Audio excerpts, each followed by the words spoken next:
Apa kabar? Sebentar ya, lagi di make upin dulu biar kelihatan cantik gitu loh di kamera. Ya nggak, Say? Ya kamu diapain juga cantik sih. Ih, kamu bisa aja. Sini, sini, sini.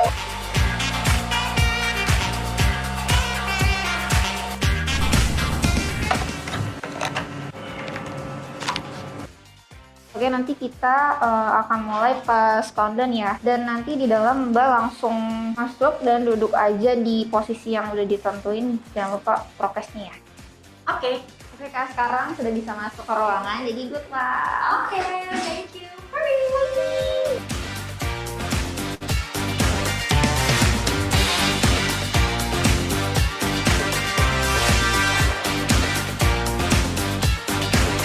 Oke, kita mulai countdown ya. 5, 4, 3, 2, 1.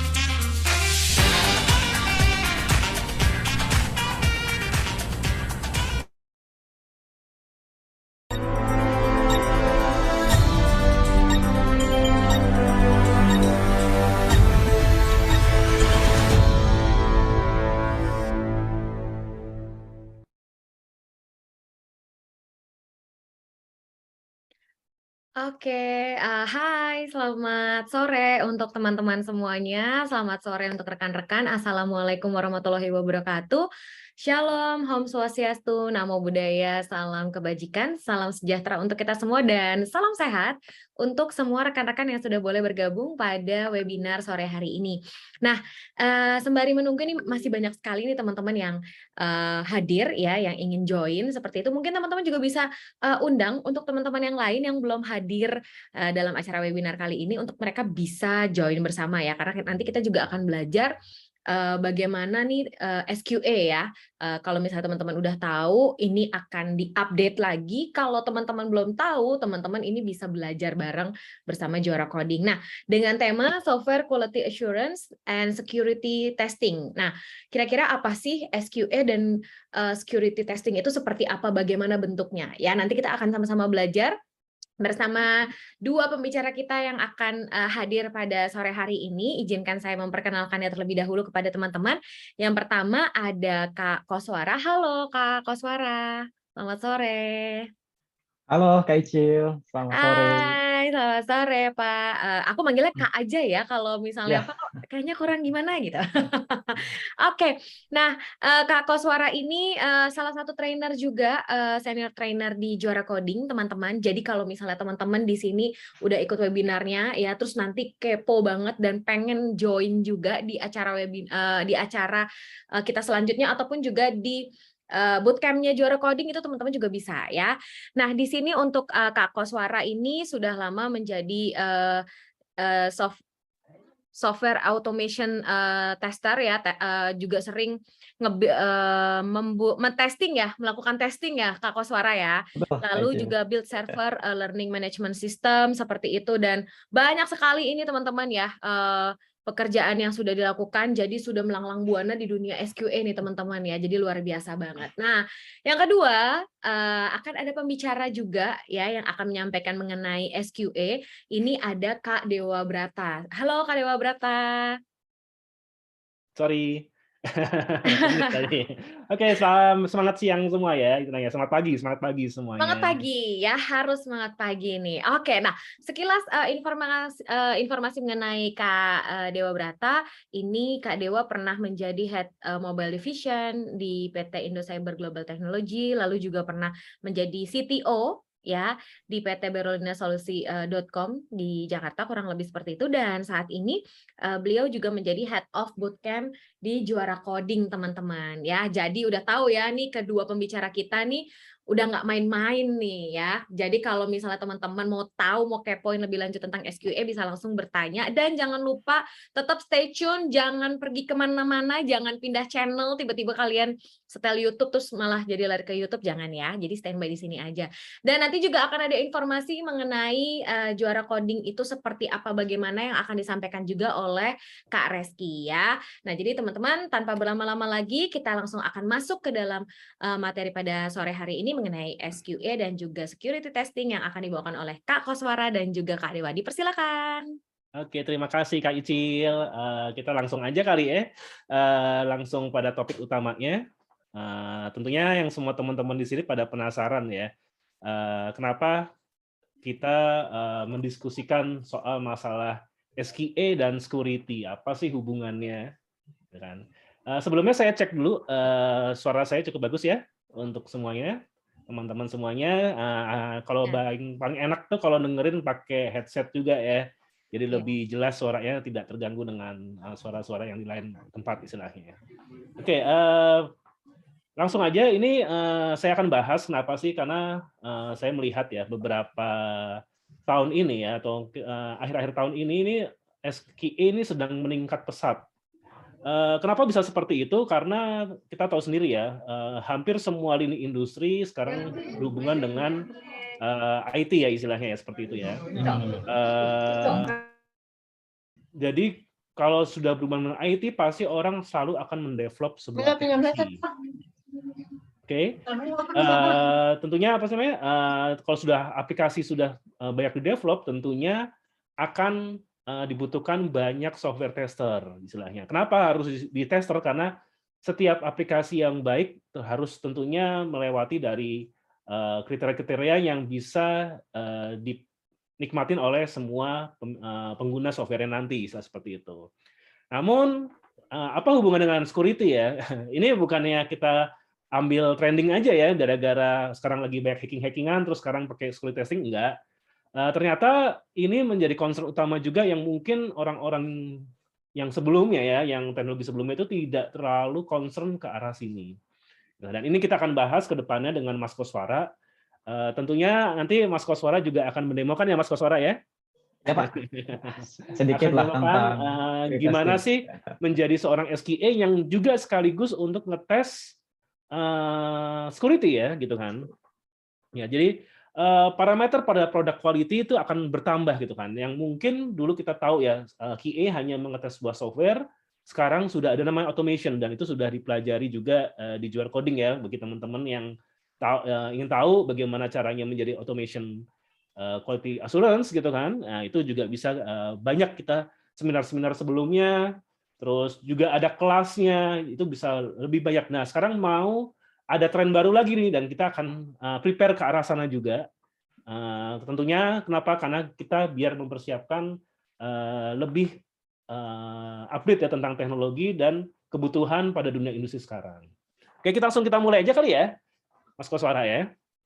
Oke, tentunya kita harus tahu dulu ya, kenapa uji software itu sangat penting gitu kan.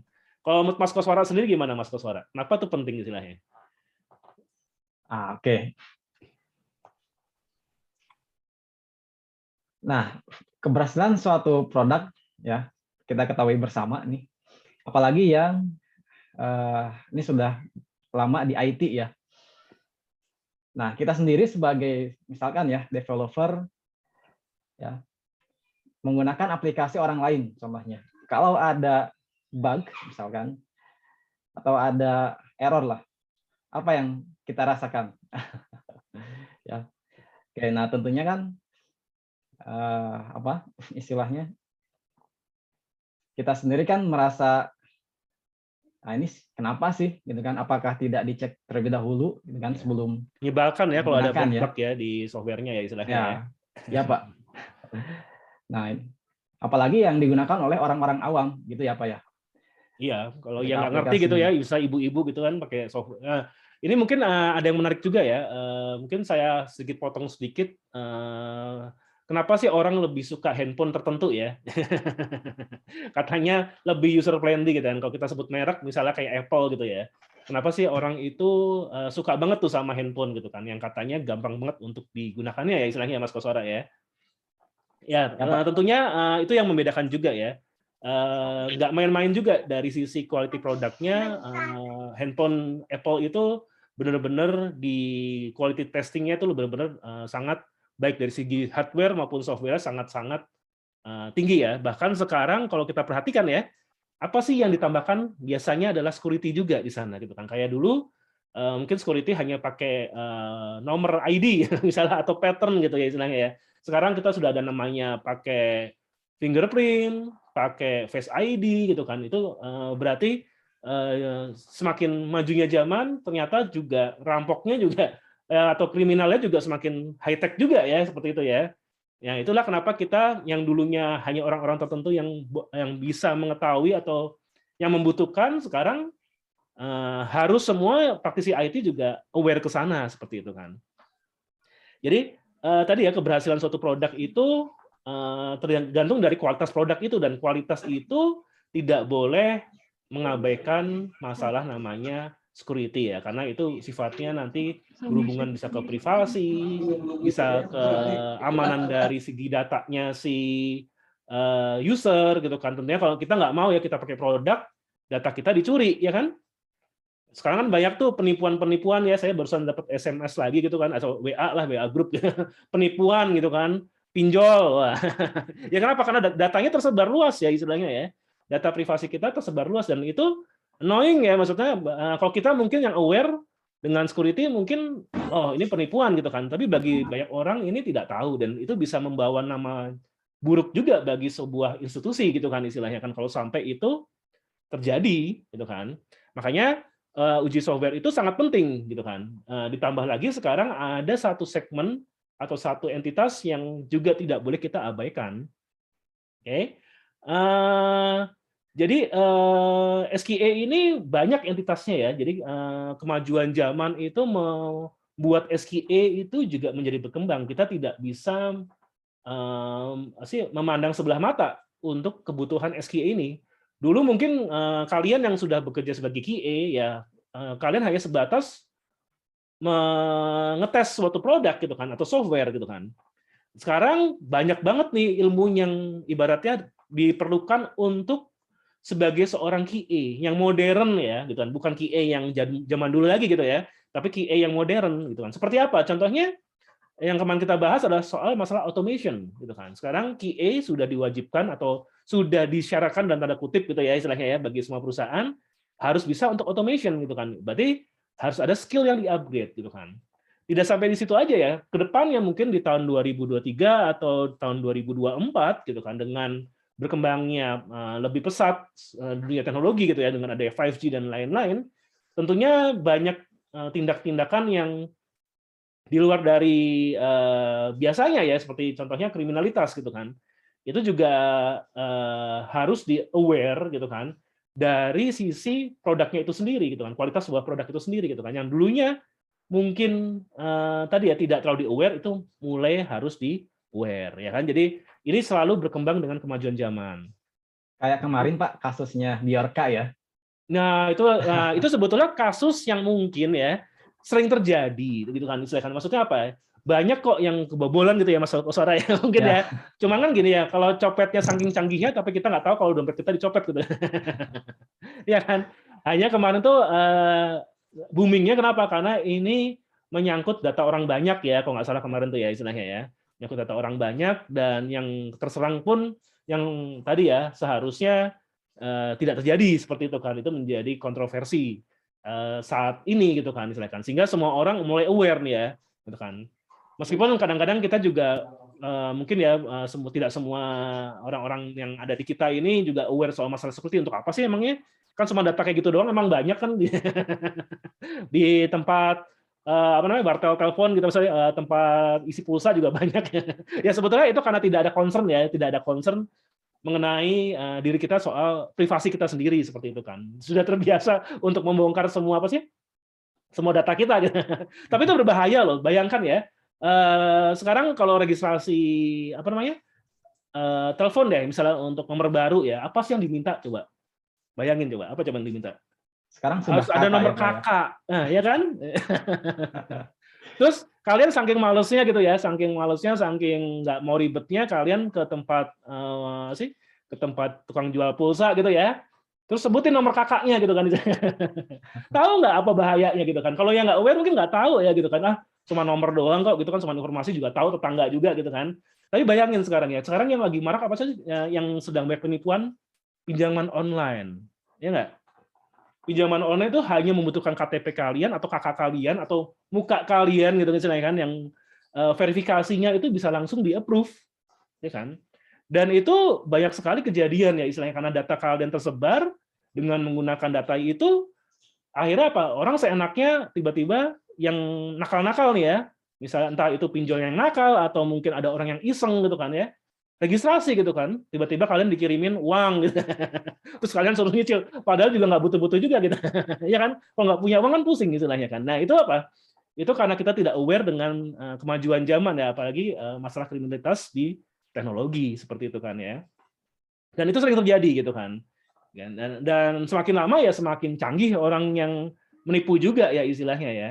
Gitu kan. Jadi dari sinilah security akan menjadi parameter dari suatu kualitas sebuah produk, ya kan? Jadi kenapa? Karena sekarang orang untuk menggunakan produk itu yang dibutuhkan apa sih selain dari bagusnya produk itu juga trust-nya ya, kepercayaan pelanggan, ya kan? Suatu kredibilitas perusahaan itu sekarang mulai dilihat oleh orang-orang gitu kan. Kita tahu sendiri ya, kita kadang-kadang mempunyai dulu kalau handphone ada lah, maksudnya semua oke lah gitu kan, karena sama-sama aja ya. Tapi kalau sekarang pasti melihat handphone yang paling bagus gitu kan, juga paling stabil ya kan, yang digunakan gitu kan, paling aman juga gitu kan. Dan sekarang juga mulai perusahaan-perusahaan atau baik itu government maupun non government ya, pemerintah atau non pemerintah, itu juga mulai menanyakan gitu kan, ini secure nggak gitu kan, data saya aman nggak? Makanya setiap yang ada di aplikasi itu pasti ada namanya user and license agreement-nya ya, EULA-nya seperti itu kan. Yang user license agreement-nya. Jadi di situ kita harus menantumkan kalau data kalian itu sebetulnya aman gitu kan. Dan kalau nggak aman sebetulnya itu kita secara undang-undang itu bisa dituntut juga ya si penyedia jasanya atau si penyedia aplikasinya bisa tuntut juga gitu kan. Meskipun juga mereka nggak tahu ya hal-hal tersebut itu bisa sebetulnya. Kalau di luar itu sangat-sangat riskan ya gitu kan. Indonesia ya kalau belum dipublish ke netizen ya kayaknya masih aman-aman aja gitu kan. Tapi kalau sampai netizen lebih parah itulah ya gitu kan ya. Oke, jadi ini sangat penting gitu kan. Tapi yang lucunya di sini apa? Ternyata secara konsepnya SKA pun sampai sekarang pun belum mencantumkan banyak ya, belum banyak perusahaan-perusahaan atau belum banyak praktisi SKA yang menerapkan gitu kan. Kita lihat ya, selalu kalau SKA kita ngomong soal masalah software development life cycle ya, di mana suatu software itu sendiri dirancang dan dibuat menggunakan metode-metode ya kan, pendekatan-pendekatan gitu kan. Nah, di sini salah satunya adalah ada namanya development life cycle-nya gitu kan. Dari requirement analysis-nya, kemudian desainnya, implementasinya dan testing-nya dan evolution-nya. Nah, semua yang dilakukan di sini sebatas dari testing sebuah produk itu sendiri gitu kan ya. Tetapi kita tahu sendiri ya, mungkin teman-teman yang di sini yang sudah SKA jarang kali ya kita cek apakah oke lah ini ada inputan ya, misalnya text box gitu ya untuk inputin username atau nama kalian seperti itu kan, sama password kalian. Mungkin yang dites hanya sebatas oke, ini berhasil untuk login atau tidak berhasil untuk login seperti itu kan ya. Tapi mungkin jarang ya teman-teman di sini juga ngetes ini sebetulnya parameter yang dikirimkan ini secure atau tidak istilahnya. Misalnya kalau dalam istilah-istilah pentest ya ada namanya SQL injection lah, misalnya seperti itu ya. Jadi kita bisa menginputkan script-script di dalam inputan username atau passwordnya gitu kan, menjadi keamanan kita bisa tembus, misalnya bisa login tanpa menggunakan passwordnya, misalnya seperti itu. Nah ini mungkin masih sangat jarang ya, karena kita tahu sendiri tidak semua SKA juga dibekali ilmu pengetahuan di bidang namanya security tersebut gitu kan. Tapi jangan khawatir bagi teman-teman semua di sini yang mungkin sudah bekerja dan mungkin ingin menjadi seorang SKA, ini sebetulnya kesempatan bagus. Kenapa? Karena pekerjaan SKA ini semakin seksi ya istilahnya. Dalam arti dia bukan hanya seorang tester doang, tetapi dia juga developer juga. Loh. Kenapa kok bisa jadi developer? Karena sekarang SKA-nya automation, ya kan? Orang harus bisa ngoding juga untuk membuat automation-nya. Nah, ditambah lagi sekarang juga security mulai di-aware. Jadi orang juga si SKA ini diwajibkan atau diharapkan bisa untuk melakukan setidaknya analisis awal untuk melakukan security testing ya atau pen test-nya seperti itu. Nah, jadi disinilah kita lihat concern-concernnya soal masalah security masih sangat sedikit, ya. Tetapi jangan salah loh, mungkin 2 tahun kemudian atau 1 tahun mungkin ya, ini akan menjadi suatu standar, suatu produk sendiri gitu kan istilahnya. Jadi kita bisa mulai mempersiapkan di awal-awal ini istilahnya untuk kedepannya ya. Tentunya kita kan nggak pengen ya kita apa sih namanya, tidak bisa bersaing berkompetisi di dunia industri ini gitu kan. Inilah kisi-kisinya. Jadi seorang SQA ke depan pasti juga akan aware soal masalah security testing itu sendiri istilahnya seperti itu ya. Oke, sekarang tadi ya kita lanjut lagi di sini. Yang tadi saya bilang adalah security akan mengupgrade standarisasi SQA, ya kan? Kalau tadi saya ngomong itu ada buktinya nggak sih Pak, gitu kan istilahnya, atau ada buktinya atau cuma ngomong doang gitu kan, atau cuma prediksinya pawang hujan doang gitu. Enggak lah ya. Kita bisa lihat sekarang hampir semua kita lihat referensi ya. Tapi kita nggak bisa lihat ya, belum masuk ke Indonesia, maksudnya belum masuk ke big tech-nya company Indonesia gitu kan. Mungkin beberapa sudah ada, tetapi belum banyak. Memang saat ini belum banyak. Tetapi bukan berarti tidak akan banyak ya. Karena apa? Ini menjadi concern ketika nanti kita sudah melakukan semua transaksi dengan digital. Ya kan? Sekarang kita tahu sendiri ya, bank itu sudah baik yang digital ya. Jadi nggak ada, kita tahu ada namanya Blue ya, itu kayak BCA digitalnya, ada Bank Jago gitu ya. Atau sekarang semua transaksi menggunakan apa namanya, QRIS ya istilahnya ya. Itu mempermudah kalian, ya bener. Jadi pakai wallet gitu ya, entah itu pakai, kalau kita sebut merek, ada merek hijau sama merek biru gitu kan istilahnya. Ya kan? Nah itu digital semua kan gitu kan. Dan sekarang nggak mungkin orang nyopet lagi gitu kan. Kenapa? Kalau nyopet ya bingung juga, kok isinya kartu semua. Kalau kartu nggak ada isinya sama sekali gitu kan istilahnya kan. Ya kan. Jadi pasti juga pencopetnya juga beralih juga gitu kan. Nggak tahu kalau ada bootcampnya copet untuk digital ya. Tapi yang pasti mereka juga akan mengarah ke sana gitu kan. Sehingga posisi ini adalah ini krusial bagi kita semua untuk mulai aware ke sana. Kalau enggak ya ini akan menjadi berantakan seperti itu kan. Menjadi tidak secure ya tentunya. Ini akan merugikan banyak orang istilahnya. Kan? Jadi standarisasi SQA saya jamin pasti akan berubah gitu. Dan sekarang sudah berubah juga dengan dimasukkan beberapa international standard untuk produk, namanya produk quality, itu sudah ditambahkan untuk masalah security juga istilahnya. Ya kan? Dan hampir semua big tech company, bukan saat ini doang ya, udah kemarin-kemarin itu sudah sangat aware dengan security sistemnya. Oke, jadi kesempatan nih sebetulnya ya. Tapi gimana nih teman-teman semua yang di sini ya, saya ini tertarik gitu kan ya, saya dari dulu pengen jadi hacker-hackeran. Ya oke. Jadi bedakan antara pentest sama hacker ya. Jadi kalau hacker tuh memang orang yang ingin mengulik, mungkin skemanya seperti ini ya. Tidak semua pentest hacker, tetapi semua hacker adalah pentest istilahnya seperti itu kan. Jadi tidak semua hacker itu, tidak semua SQA akan menjadi hacker, enggak gitu kan. Tetapi seenggaknya dia tahu mana saja yang perlu dites, dan kira-kira untuk mendapatkan itu ya, ilmu itu apa sih step-stepnya, ya kan. Jadi di sini kita akan coba kasih step-step yang paling mula dulu ya. Kita nggak langsung ngomong soal pentest, tetapi kita akan men-scanning seperti halnya si SQA akan men-scan produknya, gitu kan. Bukan langsung menambah produknya ya, kita akan men-scan dan kita akan mengetahui apakah produk tersebut memiliki cacat dalam security atau tidak istilahnya. Apakah susah? Ya dan tidak ya. Maksudnya di sini sekarang sudah back to tools, nanti kita akan bahas di slide selanjutnya ya seperti itu ya. Jadi yang penting dari kalian untuk mempelajari bagaimana untuk mengetes dan mengetahui apakah ada hole security di dalam produk kalian yang kalian sedang tes, itu tentunya kalian harus mempunyai basic ya. Basicnya pertama adalah konsepnya dulu. Sebuah security itu seperti apa. Jadi prinsip-prinsip dasarnya ya. Terus kemudian sama dengan konsep-konsep yang SQA, ya kan. Tahu software lifecycle development-nya, ya kan. Dan yang pasti harus tahu programming foundation. Nah, ini yang membedakan SQA lama sama SQA baru. Kalau dulu mungkin tidak perlu tahu ya SQA lama soal masalah programming, ya kan. Kalau sekarang harus tahu soal masalah programming. Kenapa?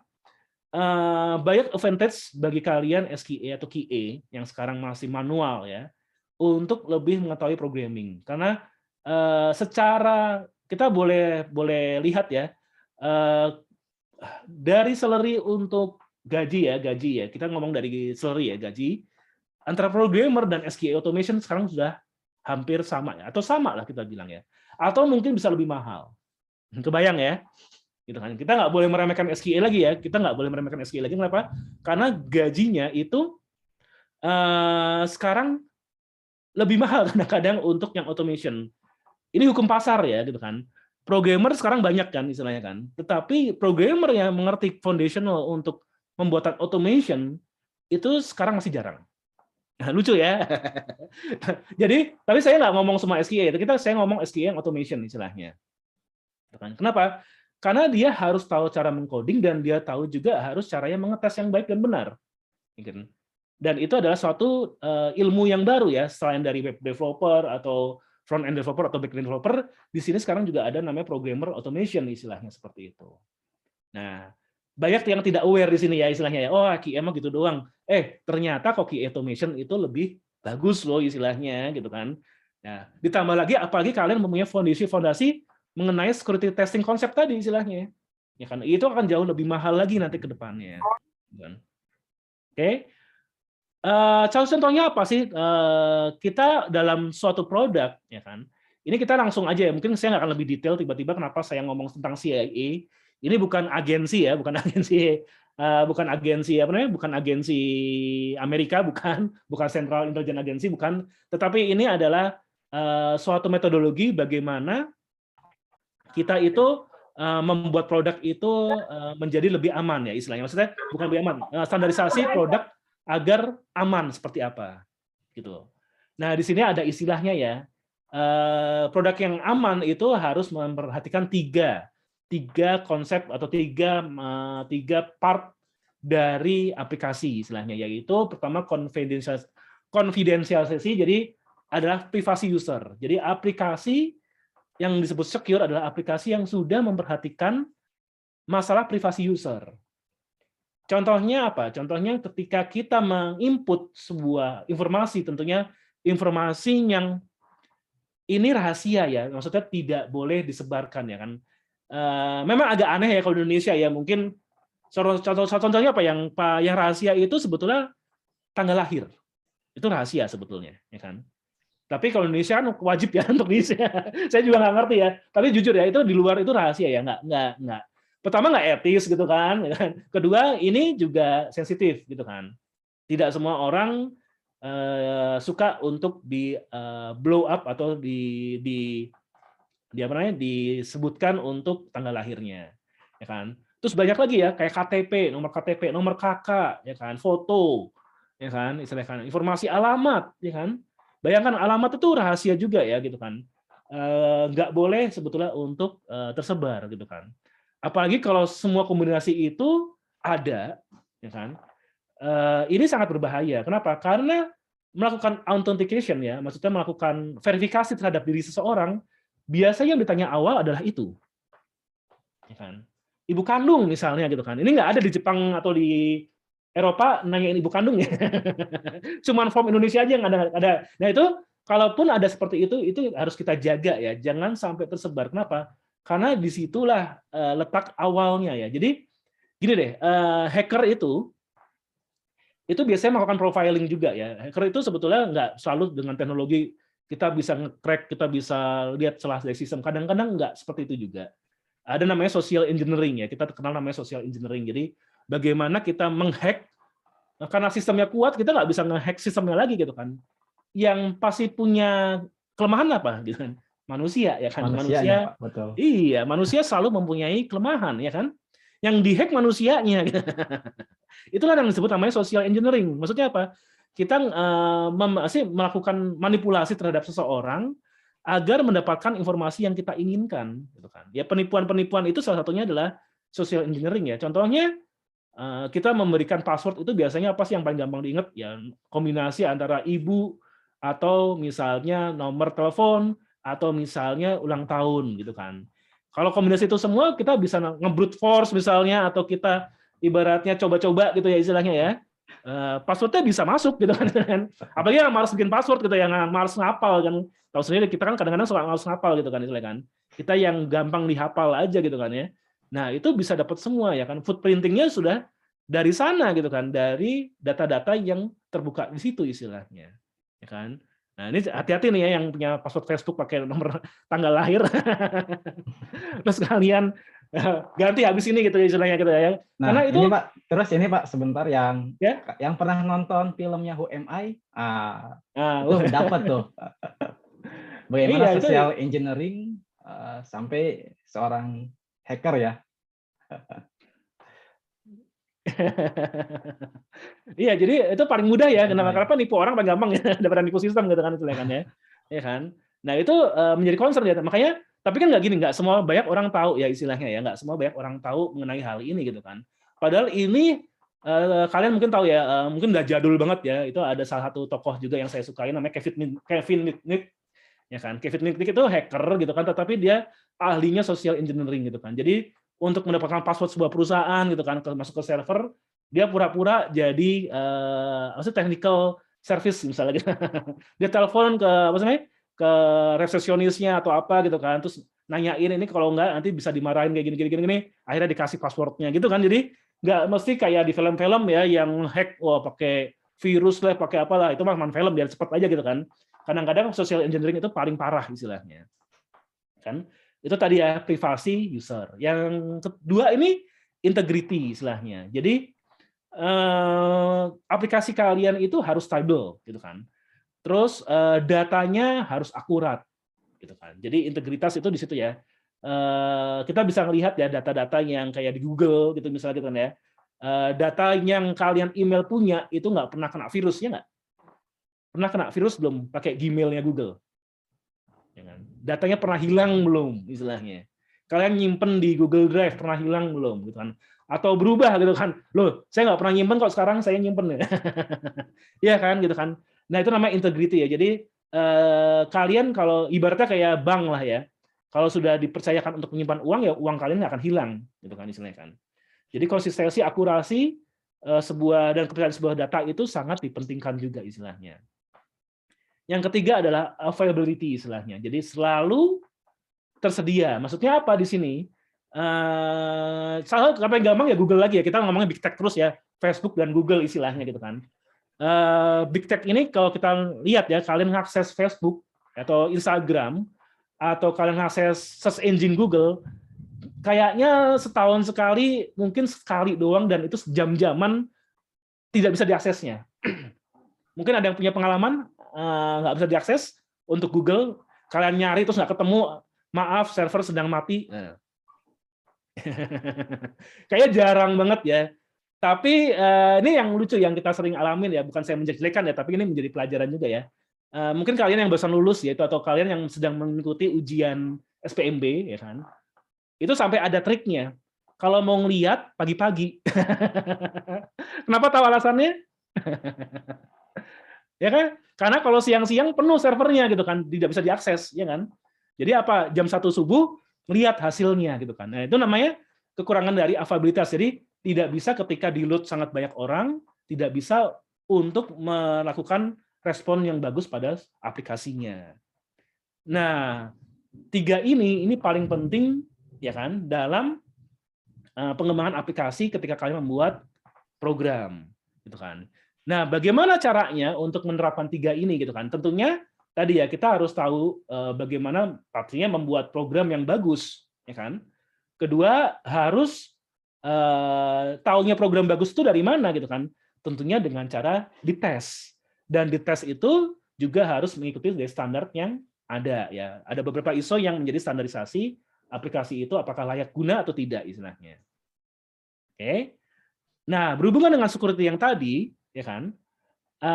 Ada tambahan nih gitu kan ya. Gitu kan. Tools-nya kita ngomong terus nanti ya, kita tambahan dulu deh. Tambahannya itu apa? Kita tahu lah kalau QA itu ada namanya black box testing atau white box testing ya kan. Mungkin kalau kalian yang belum familiar di sini black box testing itu apa sih? Jadi kita ngomong yang white box dulu ya istilahnya ya. Jadi semua testing dengan pengetahuan yang sudah ada. Maksudnya gini, testing yang sudah tahu hasilnya akan seperti apa, gitu kan. Jadi sudah ada kesana. Misalnya kalau login itu nanti bisa masuk ke menu-menu tertentu misalnya, gitu kan. Kalau berhasil, kalau gagal akan di reject, tidak bisa masuk ke menu tersebut. Gitu kan. Itu namanya web testing ya, kan. Kalau black box testing itu kadang-kadang mencari sesuatu yang belum terdefinisikan, gitu kan. Contohnya tadi ya kalau kita ngomong soal availability ya. Dites dengan menggunakan data yang atau login yang tidak benar, misalnya seperti itu kan. Hampir mirip seperti negatif test, tapi bukan ya. Kalau tidak data tidak benar itu nanti negatif test. Maksudnya data yang tidak benar ini tadi ya diisi asal-asalan, ya kan. Misalnya 1000 karakter di username-nya, ya kan. Kalau negatif test kan ngetes secara secara yang tidak true-nya kan. Tapi kalau ini kan lebih ini 1000 user loh gitu kan. Apakah ada error nggak nanti programnya kan? Bisa jadi gara-gara tidak di handling dengan baik, gara-gara dia masukin 1000 dan itu diproses, akhirnya menjadikan error istilahnya. Ya itu namanya black box testing. Jadi kita buta. Jadi tidak pernah didefinisikan sebelumnya. Dan itu ada cara pengujiannya ya istilahnya ya. Begitu juga dengan security ini. Ternyata security juga ada namanya black box testing sama white box testing. Jadi bagaimana tadi ya white box-nya gimana sih? Intinya tadi ya, ada poin-poin yang harus sudah terdefinisi. Misalnya tadi ya, tidak boleh ada user maupun email atau password yang terbuka di dalam source code-nya, ya kan? Atau di dalam log-nya yang paling banyak itu apa? Log misalnya gitu kan. Developer kadang-kadang suka jorok, ya kan? Ngasih log sembarangan, ya kan? Nah, itu bisa kalau kita nanti melakukan tes, biasanya itu nanti akan di-log. Lognya dilihat gitu kan, ngeluarin hal-hal yang aneh-aneh nggak?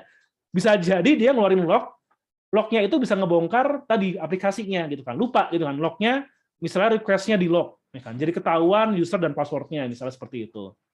Itu Pak, bisa ya. Exception-nya dikeluarkan semua Pak, exception. Iya, jadi mungkin developer pagi pusing gitu kan ya, wah ini kok gagal terus ya. Jadi deh, gue ketikin di sini deh user ini, password ini untuk ngetes gitu kan. Lupa pas lagi deployment, ya kan, lagi pas production tidak di uncomment atau tidak dihapus gitu kan. Akhirnya apa? Memang secara tampilan user tidak terlihat ya, tetapi kalau lihat dari misalnya kalau di Android ya ada logcat-nya misalnya gitu kan ya. Itu nanti ada sistem out-nya tuh, oh ada log-nya ternyata gitu kan. Oh, ini terlihat ya kan password sama usernya gitu kan. Nah, ini dilakukan namanya tadi ya kalau kita sebut itu bagian dari pen test ya istilahnya ya, penetration test istilahnya gitu kan. Nah, itu perlu di-testing juga ya, itu secara white misalnya gitu kan. Nanti black-nya gimana? Nanti kita coba nih, kalau black kan kita nggak tahu ya, apakah itu mungkin atau tidak. Misalnya setiap text box gitu kan, kita coba yang berhubungan dengan post atau get, kita coba untuk injection misalnya gitu kan. Ada nggak yang kena SQL injection-nya gitu kan. Jadi ada yang sudah terdefinisi, ada yang belum terdefinisi ya. Dan tentunya dari dua itu nanti akan ada impact dan likelihood istilahnya ya. Jadi impact itu adalah ketika ada problem tadi ya, ketemu bug-nya, misalkan ada kena SQL injection ya. Impact-nya itu apa? Kalau SQL injection kalau nggak salah impact-nya itu sudah high. Ya kan? Karena ini bisa masuk ke dalam query kalian, ke table kalian. Atau mungkin ini bisa di-injection tetapi tidak terlalu berbahaya. Kenapa? Karena ini tidak impact sampai langsung ke table-nya. Itu misalnya low. Jadi ada beberapa yang setelah ini bahaya banget, ada yang mungkin bahaya, potensi bahaya, tetapi saat ini masih aman gitu kan. Jadi makanya dibagi sama high, medium, dan low. Yang paling bagus gimana ya? Yang nggak ada. Tapi kan susah ya istilahnya ya. Gitu kan ya. Nah, terus likelihood. Likelihood itu adalah tadi ya, itu hampir mirip kayak tadi ya, impact-nya gitu kan. Kalau low itu masih bisa ditembus ya, tetapi mungkin belum tidak terlalu berbahaya gitu kan, karena mungkin hanya merubah tampilan atau apa gitu kan. Nah, likelihood itu lebih biasanya ini tidak terjadi. Misalnya contohnya seperti ini. Biasanya respon itu tidak harus, misalnya gini, respon itu tidak mengeluarkan detail secara semuanya di respons header-nya, ya kan? Ini mungkin tidak berarti apa-apa ya, tetapi misalnya contohnya seperti ini ya. Ini kalau saya ini ceritanya nih ya, kalau saya hacker gitu kan ya. saya pengen tahu dong target yang saya pengen hack itu mesinnya apa, ya nggak? Kalau nggak tahu mesinnya, ya susah dong, kita nggak tahu dong. Ini Linux kah, ini Windows kah, gitu kan istilahnya kan ya. Nah, kadang-kadang kita harus namanya fingerprinting dulu, jadi kita analisa dulu, ya kan. Nah, respon-respon seperti ini bisa menjadi informasi dasar juga untuk tadi pelaku kriminal untuk menembus sistem kita, meskipun di awal-awal. Nah, makanya, tetapi juga bukan berarti celah ya istilahnya ya. Ini ada suatu ada sesuatu rutinitas, bukan rutinitas ya, suatu pekerjaan yang harus dilakukan untuk lebih mensecure lagi gitu kan. Ada standarisasinya seperti itu kan. Nah, itu namanya likelihood. Jadi bukan bug, bukan celah, tetapi ini standarisasi yang harus ada kalau kalian mau dianggap ya. Ada. Terputus ya tadi saya ya? Ya, sedikit terputus. Oke, jadi likelihood itu bukan celah ya, bukan bug, tetapi sesuatu standarisasi keamanan yang harus dipatuhi, tetapi itu belum ada istilahnya. Itu namanya likelihood istilahnya. Oke, terus ini Pak sedikit menambahkan, Iya, biasanya dari sisi sistem operasinya sih Pak. Iya, sistem operasinya operasi ada celah nggak? bisa. Makanya tadi ya respon header itu harusnya tidak menampilkan utuh-utuh misalnya gitu kan, harus menampilkan. Kadang-kadang respon header kan kita nggak perhatiin ya pas nge-develop ya. Ternyata dia bisa menampilkan dari mesinnya, misalnya mesinnya adalah menggunakan Linux, dia menggunakan PHP versi 7.1 misalnya seperti itu ya. Nah, itu seharusnya tidak boleh direspon seperti itu gitu kan. Itu harusnya tidak merespon header-nya seperti itu gitu kan. Misalnya respon header-nya cuma oke, responnya apa gitu kan, berapa data yang dikirim gitu kan, tapi tidak sampai sedetail itu gitu kan. Nah, itu kadang-kadang menjadi concern juga. Itu namanya likelihood ya istilahnya ya. Bukan celah, tetapi tadi ya responnya di hidden sama dia. Demi keamanan bersama gitu kan. Bahaya nggak? Nggak juga gitu kan. Nggak semua bisa dengan cara yang lain juga masih bisa dicari, tetapi ini mencegah aja, maksudnya mempersulit aja istilahnya, agar sistem kita lebih sulit untuk ditembus istilahnya. Nah, kemudian harus tahu juga nih, tadi kan ada namanya basic knowledge tentang security ya. Sebetulnya ini dalam dunia security yang sekarang ya, ini sudah terdefine dengan baik, tidak seperti dulu ya. Sudah ada standarisasinya.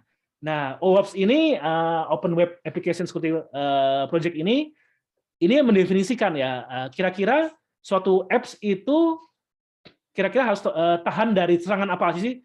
Sebenarnya bukan hanya 10 ya, banyak ya. Tetapi ini yang saya lihatin di sini adalah beberapa yang mungkin ini impact-nya cukup besar kalau kalian masih ada celah di dalam celah metode ini istilahnya gitu kan ya. Banyak sebetulnya OWASP bukan hanya 10, tetapi ini yang paling krusial gitu kan. Nah, mungkin bagi yang kalian ngetes nanti mau ngetes secara sistem gitu kan, biar tahu tentang masalah-masalah ini, mungkin kalian bisa mempelajari konsepnya istilahnya. Seperti apa sih konsepnya gitu kan. Tadi ya saya bilang SQA belum tentu hacker ya gitu kan. Tetapi dia tahu konsepnya dan dia bisa melaporkan ini ke developernya nanti istilahnya. Ya, contohnya kayak security misconfiguration, broken authentication, sensitive data exposure, cross-site scripting, ini paling sering ini ya. Biasanya kalau device-devicean atau kita redirect pengisian form gitu kan, itu bisa pakai CSS XSS ini kan istilahnya kan ya. Insecure deserialization, sensitive data exposure, XML, external entities, banyak nih ya. Ya kan, injection ya, SQL injection, data injection banyak banget di sini.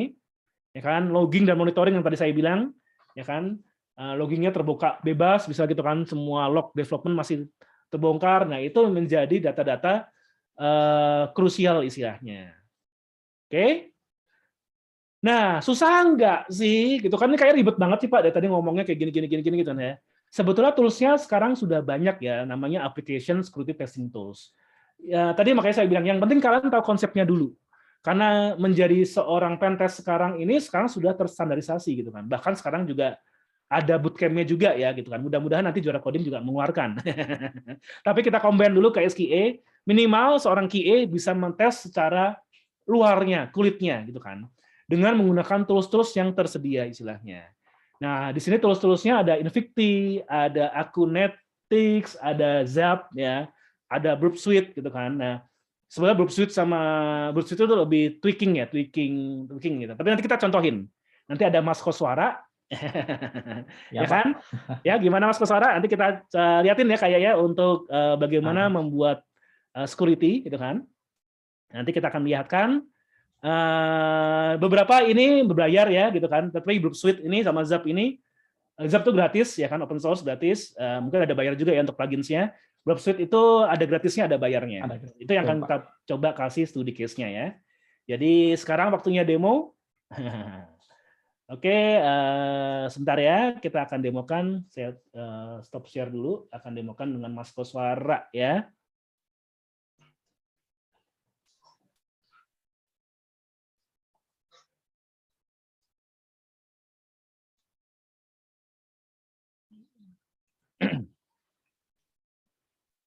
Oke, nanti ada juga ya studi kasusnya nih.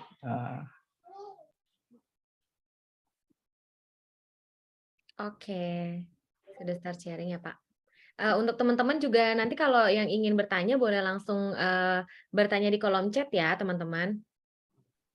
Dan nanti langsung akan dijawab oleh Kak Dewa pada saat sesi Q&A. Baik, Thank you. di sini saya akan menjelaskan dan akan menampilkan bagaimana seorang pen tester melakukan security testing. Oke, untuk OS-nya sendiri yang digunakan pen tester menggunakan Kali Linux. Kali Linux ini banyak digunakan untuk security testing. Kemudian untuk target servernya itu menggunakan sistem operasi Ubuntu. Oke, dan ini masih Linux ya. Oke, kita gunakan virtual machine karena dari simple topologi tersebut ya. Dan kita belum menggunakan cloud. Tapi selama bisa terkoneksi ya. Misalkan ada salah satu komen yaitu ping ya, atau kita bisa terkoneksi langsung menggunakan browser ya. Kita bisa memanggil IP servernya. Atau jika sudah menggunakan DNS, oke, yang dipanggil adalah DNS name servernya atau domainnya. Oke, sekali lagi ini menggunakan virtual machine. Untuk latihan, ya, jadi sebelum testing server asli, nah kita bisa menggunakan virtual machine ini. Oke, bebas ya. Nah, kemudian untuk selanjutnya, oke, ini sudah jadi ya. Saya menggunakan WSL di Windows 10 untuk menginstal Kali Linux-nya. Oke, selanjutnya di start menu tersebut itu banyak sekali ya tools yang bisa digunakan. Nah, sekarang ke server. Saya login dulu ya. Kemudian saya cek IP address-nya. Nah, IP address-nya adalah 192.168.8.104. Nah, ini sangat cocok sekali untuk latihan terlebih dahulu ya menggunakan virtual machine. Oke, WSL ini ya di Windows 10 ada juga. Nah, sekarang kita setting. Oke, ke menu setting di Mozilla Firefox, kemudian search proxy. Selanjutnya adalah saya pilih yang manual. Nah, kenapa yang manual? Ada salah satu tools namanya Burp Suite ya. Itu akan menjadi listener-nya. Nah, untuk default-nya ya, listener proxy-nya itu menggunakan IP localhost yaitu 127.0.0.1 ya. Nah, Burp Suite, oke. Tampilan awalnya ya, kita gunakan temporary saja. Oke, saya start. Ya.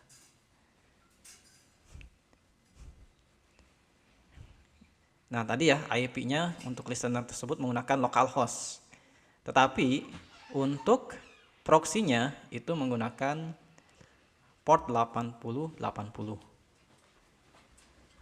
Oke, ini tampilan dashboard awal. Ya. Nanti ada target, kemudian proxy ya. Sekarang ke proxy. Ada interception itu apa ya? Ini akan saya show juga. Nah, selanjutnya option. Nah, di sini sebagai listenernya. Ya, IP-nya yang tadi. Kemudian running-nya ini harus checklist. Oke ya. Nah, jadi kita pilih untuk proxy configuration-nya ya 127.0.0.1. Portnya 8080. Oke.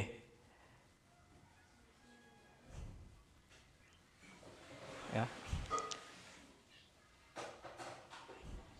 Kita pastikan lagi IP address-nya sudah ya.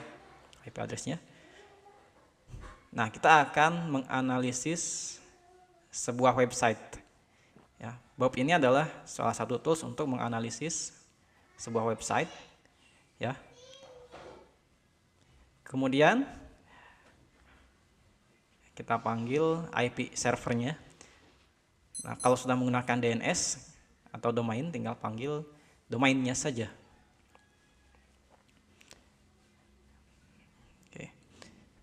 Kita lihat di HTTP proxy ya, atau di historinya sudah ada. Saya login ke web tersebut ya. Kemudian cek historinya. Nah, di sini tidak menggunakan SSL atau HTTPS, sehingga parameternya ya tersimpan. Jadi usernya apa, passwordnya apa terlihat di sini ya. Usernya admin, kemudian passwordnya adalah password. Oke, ini jadi hati-hati sekali. Kalau tanpa menggunakan protokol HTTPS, itu mudah sekali untuk dibaca. Untuk password ya. Nah, sekarang security level di web tersebut, ya, web ini banyak digunakan untuk latihan juga. Ya. Nah, security levelnya ini impossible. Saya rubah dulu ke low. Ya, kemudian submit.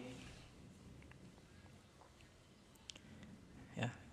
Oke, nah sekarang security levelnya sudah low untuk website tersebut. Ya. Selanjutnya adalah ke menu brute force. Testing sekarang ya. Apakah web tersebut bisa ditembus passwordnya ya. Oke. Nah, selanjutnya adalah kita on-kan interception-nya. Oke, sudah saya on-kan ya. Interception itu apa? Oke, saya login dulu menggunakan password yang salah. Sini. Nah, jadi interception ketika on, ini akan menjadi slow motion, ya. Websitenya terus loading kan. Nah, tetapi ketika saya klik forward, ya, nah maka untuk submit sudah selesai, tetapi passwordnya salah dan muncul keterangan di situ. Itu salah satu fitur di Bob Suite. Ya, interception-nya saya off-kan. Oke, kemudian kita ke target di history ya. Oke, saya lebarkan dulu kolomnya. Nah, oke, kelihatan kan? Ya, dan akan saya masukkan ke intruder. Oke, bisa langsung saja klik kanan, ya. Atau bisa menggunakan CTRL I. Ya. Oke, selanjutnya di menu intruder, ya, saya menggunakan tipenya ya. Oke, menggunakan cluster bomb di sini. Ya. Oke, selanjutnya di sini ada beberapa string. Kita harus bersihkan dulu. Ya. Setelah itu, setelah dibersihkan, selanjutnya adalah sisakan string untuk username dan password. Nah, parameter tersebut itu akan terhubung ke payload. Ya. Yang satu itu untuk username dan yang dua untuk password. Ya. Oke, selanjutnya adalah kita akan masukkan datanya ya. Oke. Ini salah satu jenis testing namanya brute attack untuk tampilan login. Ya. Nah, tadi yang pertama untuk password ya. Oke, payload yang pertama. Kemudian yang kedua, yang pertama untuk username, yang kedua untuk password. Ya. Oke, yang kedua password ya, yang pertama untuk username. Nah, selanjutnya adalah saya setting untuk validasi lah, semacam validasinya. Ya. Ketika ekspektasinya masih invalid login ya istilahnya ya. Oke. Brute attack-nya akan jalan terus. Ya. Nah, tetapi ketika sudah ketemu ya admin user admin dan passwordnya apa ya, maka brute attack-nya akan berhenti. Ya. Di sini saya highlight sebagai validasinya. Oke, selanjutnya adalah silakan oke. Ya. Oke. Nah, ini intruder ya. Salah satu tools di Bob Suite ya untuk brute attack. Oke, saya start ya. Karena tadi sampelnya hanya 3 untuk username dan 3 untuk password. Nah, maka hanya 9 kali percobaan. Kebetulan untuk yang password atau username yang betul ya, saya simpan di akhir. Percobaan brute attack dari 0 sampai berapa tuh? 9. Oke, 8 ya. Yang 9 berhasil. Oke. Nah, tetapi selain brute attack ya, Bob Suite juga bisa menganalisis resiko ya dari sebuah web tersebut. Contohnya ini, apakah website tersebut level kerentanannya apa sih? Ya, kalau di sini kan contohnya high risk. Jadi websitenya bisa tembus SQL injection. Nah, kemudian ya saya menggunakan tools lain ya untuk menganalisis sebuah website ya, kerentanan sebuah website itu menggunakan OWASP JAV. Ya, ini tools lain ya. Oke, selain Bob Suite. Dan bisa diinstal di Windows. Nah, ini langsung saja ya. Masih server yang tadi. Ya. Quick scan saja ya. Kemudian URL-nya. Karena di sini masih menggunakan IP address, maka saya menggunakan IP address. Ya. Selanjutnya adalah tag ya. Kemudian tag.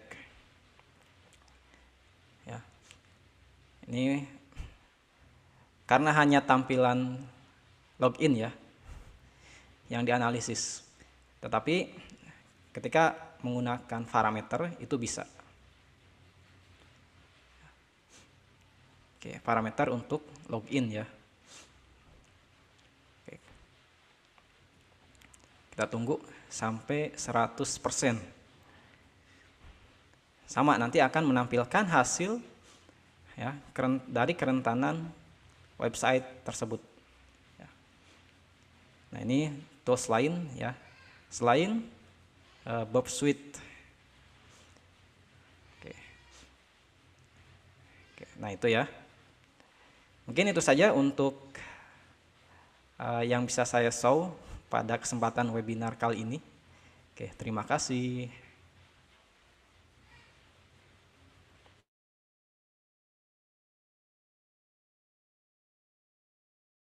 Oke, thank you Mas Koswara. Jadi tadi ada dua ya yang ditunjukin adalah bagaimana kita nge-brute force sebuah password dan username. Makanya tadi ya beberapa user ketika login gitu kita menggunakan nama CAPTCHA gitu kan, silakan. Itu untuk mempersulit ya. Kenapa? Karena kalau CAPTCHA kan berarti harus ketika kita mau nge-brute force itu pun harus menginput CAPTCHA-nya kan, silakan. Meskipun ada beberapa CAPTCHA juga bisa diambil sessionnya ya, tetapi itu agak lebih susah, gitu kan. Ini menjadi concern juga, gitu kan. Nanti ke dalam development ini tadi ada dua tools ya, Mas Koswara, ada Burp Tools sama satu lagi Zap ya. Siap, ya Pak. Biasanya dari SKA sendiri nanti dia menggunakan tools itu, ya kan, di scanning, nanti kelihatan nih bug-bugnya apa aja sih, gitu kan. Yang bugnya itu yang tadi yang ada di OWASP itu istilahnya ya, yang semua yang ada di OWASP itu sudah bisa kedetek semua sama dia, gitu kan. Meskipun ini baru analisa awal gitu kan, belum sampai hackingnya ke dalam enggak ya, gitu kan. Karena kita cuma mau ngetes apakah sudah secure belum yang developer lakukan gitu kan. Nanti di situ akan ada tadi ada contohnya ya, ada namanya ini kategori apa ya kan, terus solusinya seperti apa gitu kan. Tentunya nanti kalau mau lebih deep lagi ya tadi ya itu nanti entah developernya atau nanti bagian security testernya yang akan mendefine, tapi seenggaknya sebagai seorang quality assurance nanti ke depannya ini juga pasti akan dipersenjatai seperti ini ya untuk analisa awal. Sama seperti kayak stress, sama seperti kayak apa namanya? Ya tadi kayak stress dan automation test ya istilahnya ya. Jadi ini untuk analisa awal dengan menggunakan tools tadi ya analisis security gitu kan. Nah, ini menarik banget ya bagi teman-teman yang mau menjadi SQA. SQA itu bukan sesuatu yang membosankan ternyata sekarang gitu kan. Banyak banget yang bisa dilakukan di sana istilahnya. Karena software semakin canggih, teknologi semakin canggih, pengetesan pun semakin banyak dan tidak semua orang mampu memiliki kemampuan pengetesan yang baik dan benar gitu kan. Kita belum ngomong automation test-nya ya. Tadi kita lebih fokus ke security test. Sebenarnya banyak banget di SQA yang bisa kalian lakukan dan kita ini juara coding nih selalu mengupdate ilmunya gitu kan. Nanti kalau kalian ikutin kelas kita di Juara Coding itu nanti ketemu Mas Koswara ya bisa tanya-tanya nanti. Banyak ilmunya nih Mas Koswara gitu kan istilahnya kan. Ya, jadi bagus banget buat teman-teman semua yang pengen ya. Istilah kalian sudah jadi QA manual nih. Waduh, saya QA manual kok kayak gini-gini aja ya. Cuman suruh nyatet doang. Coba deh kalian melanjutkan lebih ke advance menjadi automation tester. Syukur-syukur kalian juga memiliki kemampuan di bagian security, nanti tentunya secara baik dari hajat hidupnya ya, salary-nya, ya kan bisa kita enhance semua gitu kan istilahnya kan. Karena tentunya dengan ilmu itu value kita akan bertambah, dengan value bertambah tentunya secara value dari sisi benefitnya, salary dan lain-lain juga akan bertambah gitu. Jadi tadi banyak ya pertanyaan di sini, nanti akan kita lakukan di sesi tanya jawab ya. Oke sih, mungkin teman-teman itu dulu ya, simple, sederhana, tetapi mungkin bisa mudah-mudahan bisa membuka wawasan teman-teman semua. Ini ada beberapa pesan-pesan dari teman-teman, saya kembalikan dulu ke Mbak Prisil. Thank you. Oke, terima kasih Kak Koswara dan juga Kak Dewa. Ini ada beberapa pertanyaan. Mungkin mau dibacakan terlebih dahulu. Atau ini Oke. Kak Dewa? Atau mau pesan-pesan dulu terserah, terserah Oh, teman-teman. oke. Pesan dan pesan dulu ya. Baik. Ah, Nah, setelah ini nanti akan dibacakan dan akan langsung dijawab ya. kalian mau bertanya silahkan ditanyain kali ya, biar banyak pertanyaannya. Betul. Plus biar kakak-kakaknya nih, Kakak Suara dan Kak Dewa boleh minum dulu ya kalau capek gitu kan. Oke. Nah, sebelum kita akan menjawab dari pertanyaan teman-teman yang sudah ada di kolom chat, jikalau teman-teman di sini masih ada pertanyaan, silahkan untuk dituliskan ya, atau teman-teman bisa langsung ketik sekarang pertanyaan apa yang menggelitik hati teman-teman untuk mengetahui lebih lanjut program SQA ini, ataupun tentang security testing yang tadi sudah disampaikan oleh pembicara kita. Nah, setelah ini kita juga akan mendengarkan informasi mengenai juara coding. Untuk teman-teman yang lain tetap stay tune di sini karena setelah ini kita akan membacakan pertanyaan ya. Nanti akan ada tanya jawab dan akan dijawab lebih detail lagi. Oke, kami persilakan kepada Kak Reski untuk bisa menyampaikan materinya pada sore hari ini. Halo Sobat Juara Coding, Assalamualaikum warahmatullahi wabarakatuh semuanya. Shalom, Om Swastiastu, Namo Buddhaya, salam kebajikan. Salam sehat untuk kita semua ya teman-teman ya. Nah, gini Sobat Juara Coding, sebelumnya perkenalkan aku Reski sebagai Supervisor Tech Recruiter PT Dika dan Bootcamp Juara Coding nih. Nah, di sini aku pengen ngejelasin beberapa informasi nih terkait tentang Juara Coding ke kalian semua nih teman-teman gitu. Nah, di sini di mana Juara Coding ini aku pengen kita kasih tahu juga teman-teman Juara Coding itu apa sih gitu ya. Nah, Juara Coding itu merupakan salah satu bootcamp IT di Jakarta nih teman-teman yang sudah berdiri dari tahun 2019 dan memiliki lulusan sekitar 300 peserta nih teman-teman. Di mana dari 300 peserta itu 82%-nya sudah mendapatkan pekerjaan setelah mengikuti program bootcamp ini gitu ya teman-teman ya. Mulai dari Java full stack, terus juga ada SQE nih pada saat ini sampai sekarang sudah di batch ke-16 nih teman-teman gitu ya. Nah, di sini aku juga pengen ngasih tahu juga untuk bootcamp Juara Coding itu kita itu periode itu selama belajarnya itu selama 2 bulan ya teman-teman. Nah, selama 2 bulan itu kalian pembelajarannya itu akan ada full daring ya teman-teman. Jadi sistemnya online gitu. Dari mulai hari Senin sampai dengan hari Jumat dari jam 7 malam sampai dengan jam 9 malam atau 21.30 nih teman-teman. Kayak gitu ya. Nah, terus juga aku pengen ngasih tahu nih, kira-kira kalau kita ikut bootcamp Juara Coding benefitnya yang kita dapatkan itu apa sih, Kak? Nah, di sini aku pengen ngasih tahu nih, benefit teman-teman yang ingin kalau teman-teman mengikuti bootcamp Juara Coding gitu ya. Nah, di sini ada beberapa benefitnya. Itu yang pertama, teman-teman akan mendapatkan kesempatan interview nih di beberapa perusahaan yang bekerja sama dengan PT Dika ataupun dengan bootcamp Juara Coding. Bagi teman-teman yang akan disalurkan bekerja bagi yang berprestasi nih teman-teman. Nah, kalau misalnya bagi yang tidak berprestasi akan ada kesempatan interview juga nggak nih Kak? Nah, perbedaannya itu kalau misalnya yang berprestasi biasanya sebelum lulus dari bootcamp Juara Coding, teman-teman juga udah akan dapat kesempatan interview nih gitu. Kalau yang tidak berprestasi dia itu biasanya dapat kesempatan interviewnya pada saat sudah lulus dari bootcamp. Kayak gitu ya teman-teman ya. Nah, terus juga teman-teman juga akan mendapatkan sertifikat kelulusan juga nih dari bootcamp Juara Coding. Nah, terus juga teman-teman akan dilatih oleh trainer-trainer yang bersertifikat BNSP nih. Jadi mereka tuh udah tersertifikasi, terus juga mereka sudah expert di bidangnya nih teman-teman gitu, terutama di bidang SQE ya, kayak gitu. Terus juga teman-teman juga akan dilatih nih soft skill-nya untuk mempersiapkan diri di dunia kerja nih teman-teman. Jadi teman-teman juga pada saat nanti bekerja udah profesional lah di bidangnya, terutama di bidang SQE ya teman-teman ya, kayak gitu. Terus juga teman-teman nanti kalau teman-teman ikut bootcamp Juara Coding, teman-teman juga akan mendapatkan merchandise-nya juga nih. Nanti teman-teman bisa ambil sendiri gitu loh ke PT Dika gitu, ke Dika 2 biasanya gitu ya. Nah, nanti akan mendapatkan merchandise-nya, cuma nanti merchandise-nya dirahasiakan ya teman-teman ya gitu. Jadi teman-teman nanti akan tahu kalau misalnya teman-teman sudah daftar gitu ya. Nah, terus kira-kira akan dapat benefit apa lagi sih Kak kalau kita ikut bootcamp Juara Coding? Nah, di sini juga akan ada benefit lainnya. Jadi, nanti setelah kalian lulus dari bootcamp Juara Coding, teman-teman akan dibuatkan grup nih, grup alumni bootcamp Juara Coding, terutama di batch SQE gitu ya. Jadi nanti teman-teman bisa sharing-sharing ataupun teman-teman bisa konsultasi langsung soal pekerjaan, tentang ruang lingkup SQE itu di situ nanti akan ada trainernya juga. Jadi teman-teman bisa nanya juga gitu loh, nanti kita kerjanya di mana, kira-kira ada lowongan yang buka atau enggak. Misalnya ada yang lulusan dari bootcamp Juara Coding juga yang udah bekerja, nanti teman-teman bisa nanya langsung sama dia juga, kayak gitu loh teman-teman. Jadi untuk komunikasinya bisa melalui grup nanti, kayak gitu teman-teman ya, gitu. Nah, terus juga nanti teman-teman kira-kira kita akan belajar apa aja sih Kak, nanti kalau misalnya ikut juara coding? Nah, di sini periode sekarang ini kan kita kan ada buka untuk SQA ya, Software Quality Assurance atau Software Quality Automation, di mana kalian akan belajar manual testing sama automation testing.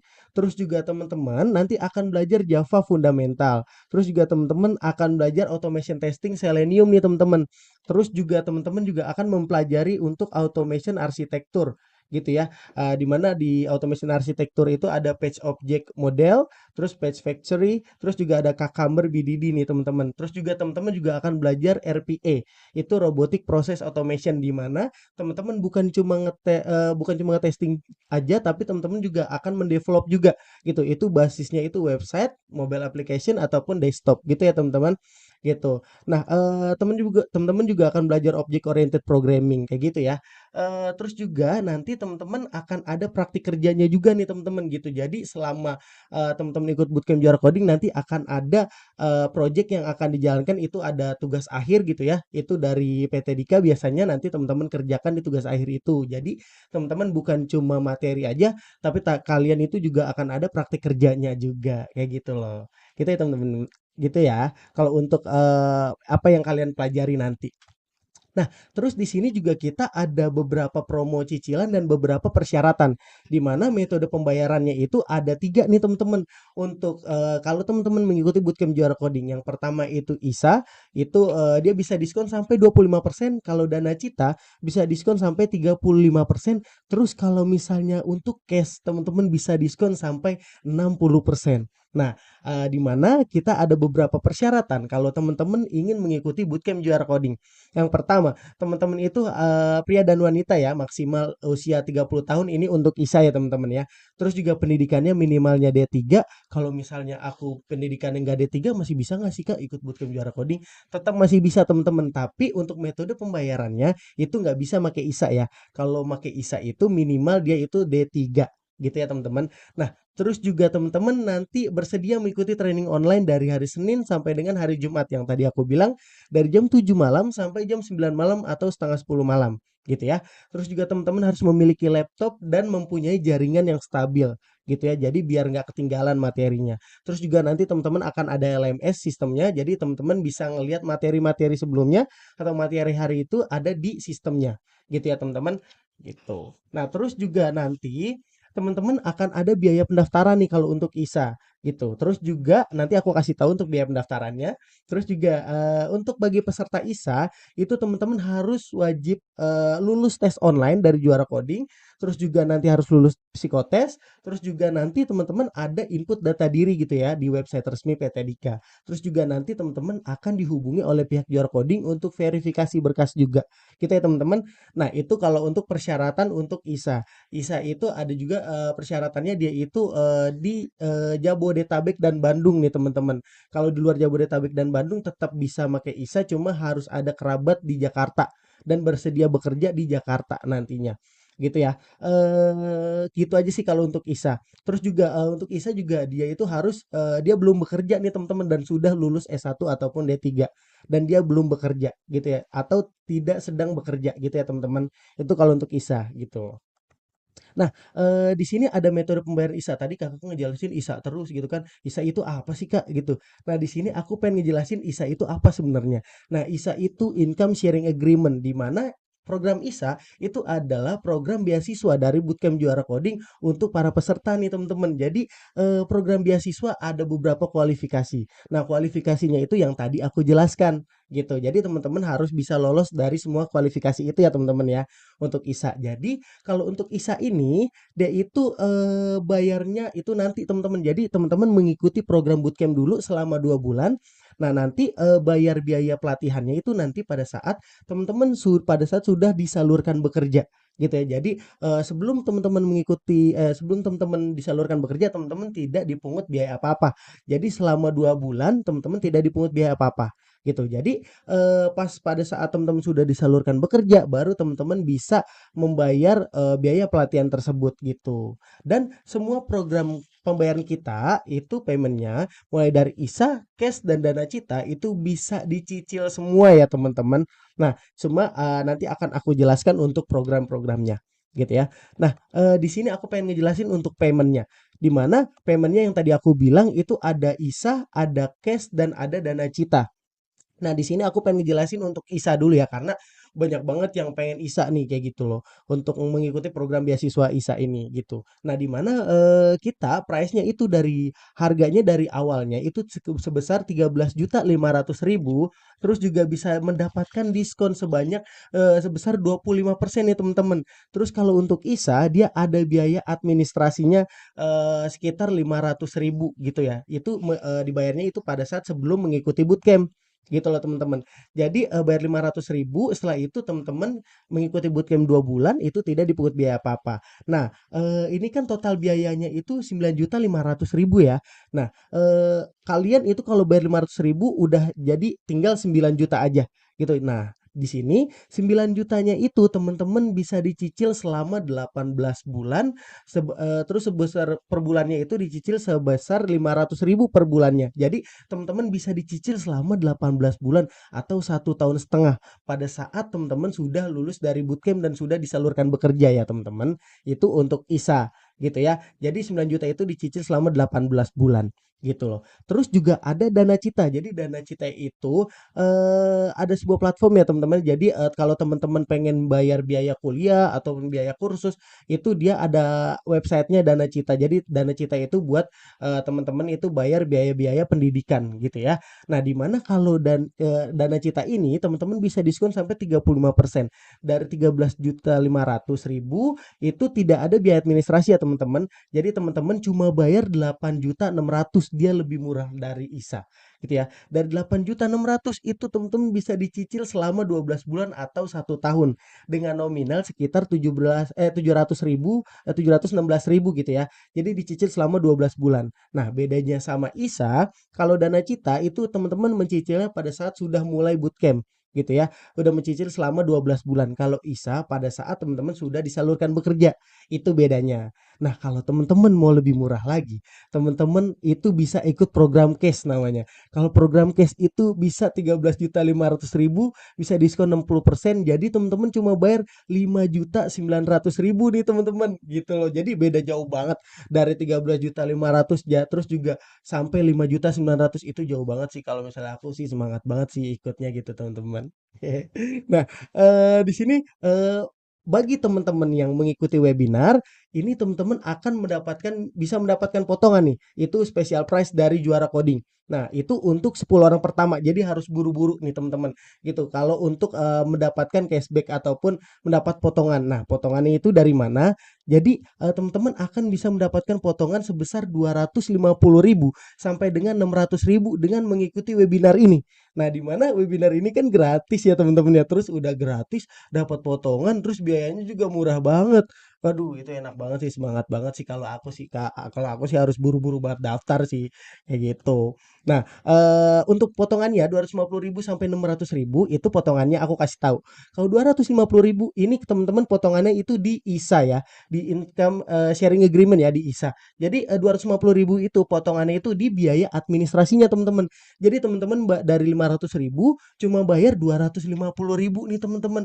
Daripada teman-teman jalan-jalan doang nggak dapet apa-apaan gitu kan, udah ke mall kemana-mana cuma dapat happy doang, nggak dapet kerja, terus nggak dapat materi, nggak dapat ilmu, mendingan teman-teman ikut bootcamp Juara Coding, lebih bermanfaat gitu daripada teman-teman cuma main doang nggak ada manfaatnya gitu loh.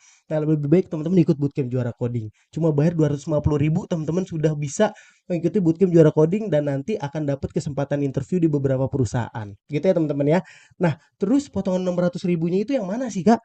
Nah, untuk potongan 600.000 itu untuk cash dan dana cita nih teman-teman. Kalau untuk dana cita dari 8.600.000 teman-teman cuma bayar 8 juta aja. Jadi dipotong 600.000 gitu ya. Terus juga kalau untuk mau lebih murah lagi, itu teman-teman bisa pakai cash yang tadi aku bilang dari 5.900.000 teman-teman bisa dipotong 600.000, teman-teman cuma bayar 5.300.000 nih teman-teman gitu. Itu udah jauh banget. Terus juga kita tuh pengen mempermudah banget nih teman-teman. Nah, kalau cash katanya semua metode pembayaran bisa dicicil. Nah, kalau cash ini kita juga ada lebih menarik lagi nih. Jadi, kalau untuk cash itu nanti teman-teman bisa dicicil selama 2 kali ataupun 3 kali ya teman-teman. Jadi atau 2 bulan ataupun 3 bulan. Jadi teman-teman dari bayar 5.300.000 bisa dicicil selama 3 bulan teman-teman. Jadi cuma bayar berapa ya di situ? Pertama misalnya 2 juta, yang kedua bayar 2 juta lagi, setelah itu bayar 1,3. Itu teman-teman udah murah banget, udah dapat potongan gitu ya. Jadi kalau bisa sih yang cash teman-teman. Jadi cuma bayar 5.300.000 aja. Gitu sih kalau dari aku. Nah, kalau untuk teman-teman pengen dapat cashback ini, tadi aku bilang ini kan untuk 10 orang pertama, di mana ada beberapa syarat dan ketentuannya nih teman-teman. Nah, untuk syarat ketentuannya teman-teman cuma mengikuti webinar ini. Kita kan lagi webinar nih, teman-teman screenshot gitu ya, terus teman-teman follow Instagram Juara Coding @juara coding, terus teman-teman itu posting di feeds ataupun di Snapgram teman-teman gitu ya, terus dengan ada tagarnya juga hashtag siap kerja juara coding, terus juga teman-teman nge-tag @juara coding dan tag 3 teman kalian, bestie-bestie atau brodi-brodi kalian lah kayak gitu loh. Jadi udah deket-deket banget lah gitu, cuma gitu doang. Untuk dapat potongannya gampang banget, jadi teman-teman harus bisa sekarang ini harus buru-buru lah. Jadi teman-teman bisa screenshot terus nanti langsung diposting. Jangan lupa di follow Instagram Juara Coding @juara coding. Gitu ya teman-teman ya. Jadi buru-buru, nanti teman-teman akan dihubungi oleh pihak rekruternya, itu bisa dari Reski, bisa dari aku, Reski, ataupun dari Kak Jasmine nanti yang menghubungi teman-teman untuk bisa ikut Juara Coding. Gitu ya teman-teman. Gitu. Nah, ini yang tadi aku bilang. Terus juga teman-teman, di sini aku ada pengen ngasih tahu untuk testimoninya nih teman-teman. Jadi kita tuh ada beberapa testimoninya, di mana testimoninya ini aku nggak bisa ngasih tahu banyak. Cuma nanti kalau misalnya ngasih tahu banyak itu waktunya nggak sempet ya, gitu. Nah, di sini testimoninya itu yang pertama ada Mas Vande Franciscus. Dia itu di batch Java Full Stack batch 11 gitu ya. Dia juga sudah bekerja di QA ya teman-teman ya, di PT XL gitu loh. Terus juga ada Mas Rian Hoirulansyah, dia juga sudah bekerja di PT Axiata Digital Labs nih teman-teman, jadi software engineer gitu. Nah, terus juga ada Mas Adrian Yuda Pratama, dia juga sudah bekerja nih di PT Quinix Business Solution sebagai Enterprise Over Engineer gitu ya. Nah, terus juga ada Mbak Ellen Siva Elba, dia itu di batch SQA, dia juga sudah bekerja nih teman-teman. Ini adalah salah satu kandidat aku, dia sudah bekerja di BRI sebagai SQA ya teman-teman gitu. Terus juga ada Mas Hanif, dia di Java Full Stack batch keempat gitu ya. Nah, di sini testimoninya segitu aja sih teman-teman. Jadi bagi teman-teman yang ingin melihat tentang Juara Coding, bisa teman-teman bisa lihat-lihat nih di website Juara Coding, www.juaracoding.co.id gitu ya. Terus juga teman-teman bisa ngelihat di Instagram Juara Coding di @juaracoding. Terus teman-teman juga bisa ngelihat TikTok Juara Coding ya. TikTok Juara Coding @juaracoding, nanti teman-teman bisa lihat. Terus juga ada YouTube-nya juga nih kayak gitu loh. Nah, jadi teman-teman untuk kalau misalnya mau ngeliat informasi-informasi Juara Coding itu nanti bisa melalui platform sosial media Juara Coding ya teman-teman ya gitu. Nah, kalau dari aku sih kayak gitu aja teman-teman. Bagi teman-teman kalau misalnya teman-teman ada pertanyaan nanti bisa ditanyakan langsung ke rekruternya teman-teman ya gitu. Kalau dari aku sih segitu aja. Juara Coding, grow people through learning gitu ya. Terus juga sehat selalu. Terima kasih banyak teman-teman atas waktunya. Saya pamit undur diri. Terima kasih semuanya. Salam sehat selalu. Have a nice day. Bye bye teman-teman. Thank you Mas Reski yang sudah boleh memberikan informasi lebih lanjut mengenai Juara Coding. Nah, setelah ini ada informasi yang lebih menarik yang akan disampaikan langsung oleh Kak Reski. Mungkin Kak Reski bisa langsung dijelaskan untuk program menariknya. Halo teman-teman semuanya. Oh iya, terima kasih Kak Icil atas waktunya juga ya, Kak. Oh iya, di sini aku ingin mau nambahin lagi nih teman-teman perihal ISA ya, gitu. Nah, di mana kalau perihal ISA itu kan adalah salah satu program beasiswa dari Juara Coding ya teman-teman ya. Nah, di sini ada beberapa persyaratan juga nih teman-teman kalau untuk ISA itu. Nah, kalau untuk yang ISA itu akreditasi kampusnya itu harus A ya teman-teman ya. Dan tadi juga ada minimal itu 30 tahun ya umurnya. Nah, pada saat ini sekarang sudah diubah untuk ISA nih teman-teman. Jadi maksimalnya itu umurnya umurnya itu sekitar 27 tahun nih teman-teman gitu. Terus juga kalau bisa harus ada di dalam Pulau Jawa ya gitu. Karena kalau misalnya di luar Pulau Jawa nanti susah dijangkau gitu loh. Dan kalau untuk yang ISA ini teman-teman harus mengikuti beberapa prosesnya, itu harus lulus semua. Nanti itu ada tesnya, ada tes teknikal sama tes logika gitu. Jadi tes teknikal sama tes logikanya itu skornya itu harus minimal 7 ya teman-teman. Terus juga nanti ada psikotes juga, di mana psikotesnya itu juga harus bagus kayak gitu. Terus juga bersedia bekerja di Jakarta gitu loh teman-teman. Nah, itu perihal ISA ya teman-teman ya. Nah, di sini kita juga sebenarnya ada promo menarik nih. Promo menariknya itu dari Dana Cita ya. Nah, kalau Dana Cita itu kan tadi biayanya itu sekitar 8.600.000 ya teman-teman gitu. Nah, di sini nanti kalau misalnya teman-teman ikut itu dia itu akan ada special price nih teman-teman gitu. Special price-nya ada 2. Yang pertama special price-nya harga normalnya bukan 8,6 lagi gitu ya.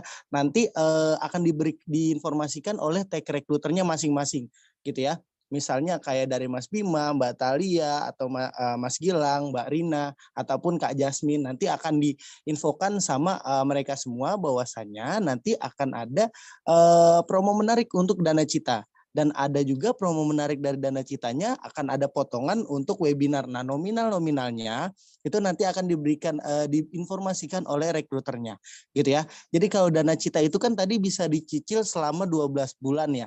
Nah, kalau untuk saat ini Dana Cita sudah bisa dicicil selama 3 bulan, 6 bulan, 9 bulan, dan 12 bulan. Nah, dari masing-masing tenor itu harganya berbeda-beda, tetapi dari yang paling lama aja deh, semisal 12 bulan itu kan yang lama itu 8.600.000. Nah, sekarang sudah bukan 8.600.000 lagi. Nah, di sini pasti teman-teman kepo kan kalau untuk ikut Dana Cita. Nah, kalau bisa teman-teman harus buru-buru nih, karena kalau misalnya teman-teman nggak buru-buru, nanti informasinya akan ketinggalan dan tidak kurang informasi nih dari rekruternya. Jadi teman-teman harus bisa cepat-cepat daftar ya teman-teman ya. Kayak gitu sih. Gitu aja sih kalau dari aku Kak Icil. Oh iya, sama ini lagi, sama yang ISA, ini ya teman-teman ya. Kalau yang ISA itu dia itu kan bayarnya itu nanti ya pada saat sudah lulus dari bootcamp gitu, baru bisa mencicil selama 18 bulan. Nah, dicicilnya ini selama 18 bulan itu teman-teman kalau misalnya sudah lulus dari bootcamp dan sudah bekerja ya teman-teman ya gitu, dan sudah bekerja ya teman-teman ya. Nah, sudah bekerjanya itu di bidang IT ataupun di non IT gitu. Jadi teman-teman baru tetap bisa langsung sudah bisa mencicil selama 18 bulan itu. Kayak gitu sih teman-teman. Gitu aja sih Kak Icil kalau informasi dari aku. Jadi teman-teman bisa daftar buru-buru ya supaya bisa tahu nih promonya dari Dana Cita itu apa aja gitu loh. Karena harganya cukup murah banget gitu, cukup jauh sih dari harga normal yang tadi aku bilang 8.600.000 gitu sih Kak Icil. Jadi itu untuk 10 orang pertama ya teman-teman ya. Semoga teman-teman bisa cepat-cepat untuk daftar gitu. Terima kasih. Thank you Kak Reski. Oke, mudah-mudahan ini bisa menjawab pertanyaan dari teman-teman semuanya untuk mengenai program dari Juara Coding. Nah, kita akan kembali lagi ke sesi pertanyaan Q&A. Mungkin aku mau panggil lagi Kak Dewa dan Kak Koswara untuk hadir kembali ya. Oke. Ini pertanyaannya cukup banyak nih ya. Nah, kita punya waktu mungkin 10 menit lah ya untuk Q&A ya Pak ya. Kita mungkin jawab bareng-bareng aja Mas Koswara ya, biar cepat ya. Boleh, Semua dapat. siap. Ya Pak. Oke, yang pertama Oke. nih ya, apakah security testing harus pakai Linux, Kak? Oke, ya dan tidak ya. Jadi Linux itu banyak banget tools-toolsnya, apalagi kita menggunakan Kali Linux ya istilahnya ya. Ya, Kali Linux itu paling banyak karena memang dikhususkan memang untuk pertama untuk security analysis dan untuk penetration test istilahnya di sana. Jadi kebanyakan tools-toolsnya memang banyak di Linux dan mungkin beberapa tools juga untuk pengetesan itu menggunakan source code langsung ya. Jadi compile-nya juga lebih gampang di Linux. Jadi ya dan tidak, tapi sekarang jangan salah untuk scanning, software scanning itu sudah ada di mana-mana ya. Maksudnya sudah bisa multi-platform juga, kayak Zap itu bisa karena dia menggunakan Java ya, bisa di Mac, bisa di Linux maupun di Windows istilahnya. OS berarti ya Pak. Oke, siap. Kedua, misal seorang programmer senior kemudian migrasi ke QA automation, apakah nanti akan jadi junior lagi atau tetap menjadi senior karena memiliki basic seorang programmer? Oke. Ini cepet aja kali jawabnya juga ya. Iya. Tergantung pas lagi ngelamarnya sih. Iya sih. Betul ya. Betul Udah Kak itu Dewa. aja sih. Tergantung pas lamar ya. Sebetulnya kalau punya kemampuan programming akan jauh lebih gampang untuk menjadi seorang QA automation, itu aja sih sebetulnya. Tapi kalau soal pekerjaan tergantung lamar gitu kan istilahnya kan. Kalau ngelamar tapi memungkinkan untuk melamar menjadi QA staff ya. Maksudnya kayak kalau senior mungkin susah ya karena mungkin ada hal-hal soal QA yang perlu diketahui, tetapi tidak menutup kemungkinan itu bisa juga istilahnya. Oke. Siap Kak Dewa, siap Kak Koswara. Lanjut nih ya. Misi Kak mau tanya, apakah automatication ini menggunakan tools atau semacam bot? Kalau misalnya menggunakan tools, biasanya tiap perusahaan akan menerapkan tools dan regulasi yang berbeda. Nah, buat kita ini yang interest sama SQA, bagaimana cara kita dapat mengikuti atau minimal bisa mempersiapkan diri untuk belajar begitu banyak tools yang berbeda-beda ini? Oke, Mas Koswara mungkin atau saya? Iya, Pak. Silakan Kak Koswara. Nah, oke. Toolsnya apa saja? Karena banyak kan tadi. Tentunya akan dikhususkan beberapa tools yang banyak digunakan, terutama ya. Untuk automation testing sendiri ada istilahnya, Selenium kan, ini ada alumni juga, Mas Fikri. Selenium, Catalon, kemudian untuk security testing tadi ya yang sudah didemokan ada Bob Suite sama WSP JAF. Oke, mungkin saya tambahkan dikit. Tentunya yang dipelajari di Juara Coding ini ya, kalau kita mau belajar itu kita belajar Selenium ya, itu foundationnya.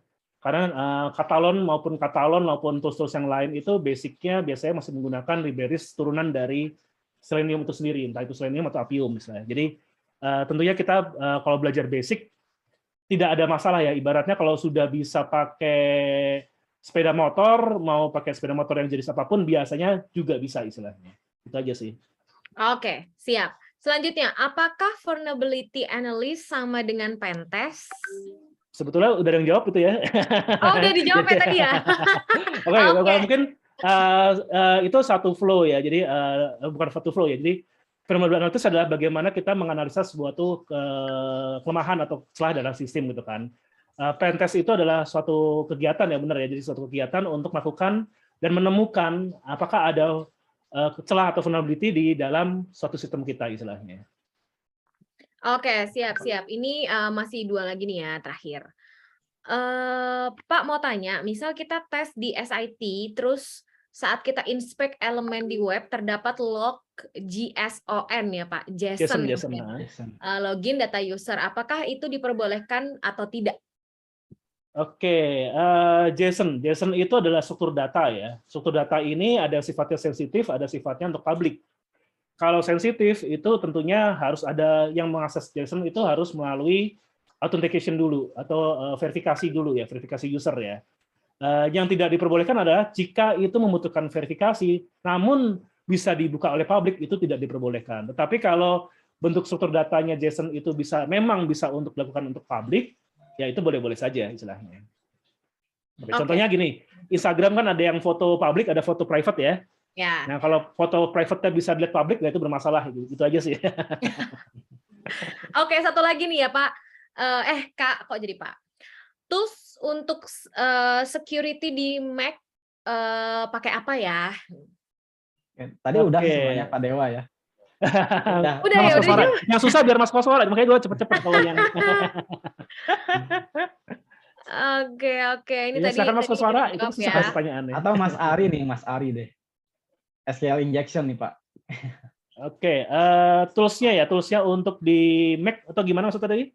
Mas Ari, iya ini Mas Ari juga nanya. Kalau pakai untuk security di Mac itu pakai apa aja? Nah, tadi saya bilang ya, Zap itu juga bisa dijalankan di Burp, itu bisa dijalankan juga ya. Zap Burp itu bisa dijalankan di Mac sih, nggak masalah. Gitu kan. Karena dia udah multi platform ya istilahnya ya. Ya. Saya pakai SQL Map untuk scanning tes SQL injection. Kan banyak komen Kak di situ. Yang wajib apa saja ya Kak? Daripada semua dipakai tapi tidak terlalu wajib bikin loading lama. Contohnya crawl, batch, from, DBS, SQL, shell, dan masih banyak lagi. Oke, sebetulnya tergantung ya. Jadi gini, sebelum kalian melakukan tadi ya, ada foundation untuk security, ada foundation untuk programming. Di sini harus tahu dulu ya, maksudnya crawl, batch, from, DBS, maksudnya itu harus tahu dulu semuanya. Biasanya SQLMap itu ada dokumentasinya ya kan, itu juga ada source code-nya gitu kan. Ini hati-hati juga para yang masih mencoba untuk tools hacking. Biasanya memang kalau SQLMap itu sudah lumayan secure ya, karena ada beberapa alat tools hacking yang ibaratnya dalamnya malah virus ternyata. Malah Itu malware, sering iseng kayak gitu ya, kan. Pak, ya. ya itu untuk menjaga para script kiddie ya, istilahnya yang masih belum tahu ini gunanya untuk apa, terus menjalankan programnya gitu kan. Nah, tentunya crawl itu ya kita kayak spider ya, maksudnya dia bisa mencari suatu halaman yang mungkin bisa melakukan query seperti itu ya. Ini saya harus lihat dokumentasinya dulu sih, tapi ini meraba-raba aja ya. Batch itu mungkin tadi ya satu sesinya kira-kira berapa yang akan dites gitu kan. From DBS ini kan database sistemnya ya, ini SQL shell-nya berarti menggunakan mungkin bisa masuk nembus ke SQL shell-nya atau tidak, mungkin ya, ini saya nggak tahu juga, ini harus saya baca dokumentasinya dulu. Tapi intinya gini, programmingnya harus ngerti, query, programming itu masuk query ya, bagaimana cara mengquery, kenapa? Karena SQL injection itu sebetulnya mengeksploitasi celah pada sistem sehingga query yang tidak seharusnya di running itu menjadi di running gitu kan. Itulah kalau ini zaman dulu ya, zaman dulu banget itu tanda kutip. Biasanya kalau pakai PHP itu ada tanda kutip kan. Tanda kutipnya itu kalau di double 2 kali, kutip-kutip itu menjadi komen, jadi escape karakter. Jadi maksudnya menjadi kayak di komen istilahnya, atau istilahnya tidak dibaca. Malah yang dibaca adalah kutip selanjutnya gitu kan.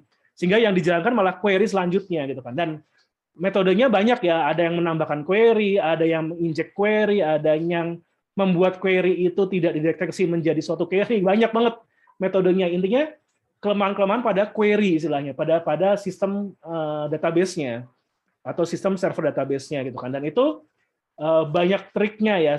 Tapi yang kuncinya gini, ketika kalian mengetahui sebuah query dulu ya, bagaimana query itu berjalan gitu kan. Kok bisa sampai dapat sistem itu karena kita tahu bagaimana mengquery dulu. Kalau nggak tahu mengquery, jujur itu kayak ngeblank ya. Maksudnya kita membongkar sesuatu tetapi kita nggak tahu isinya apaan gitu kan. Ya asal aja kebetulan, ya banyak kan kebetulan, jadi kebetulan bisa gitu kan. Sebaiknya mempelajari basic-basicnya dulu gitu kan. Itulah kenapa kita adakan bootcamp, karena mempersiapkan gitu kan. Makanya saya bilang kan, kalau sudah bisa programming, susah nggak untuk automation? Lebih gampang gitu kan. Ibaratnya lebih gampang naik motor kalau sudah bisa sepeda. Itu loh istilahnya kan. Kenapa? Karena sudah ada basicnya gitu kan. Jadi itu yang paling penting ya. Dan tentunya membaca dokumentasi itu penting, karena setiap tools yang dibikin itu pasti ada dokumentasinya, dan yang memberat adalah ketika baca dokumentasi juga nggak ngerti. Karena apa? Nggak ngerti basicnya. Itu yang mungkin harus dikuatkan di dalam basicnya terlebih dahulu. Itu sih kalau dari saya ya. Ya Pak, menambahkan sedikit mungkin.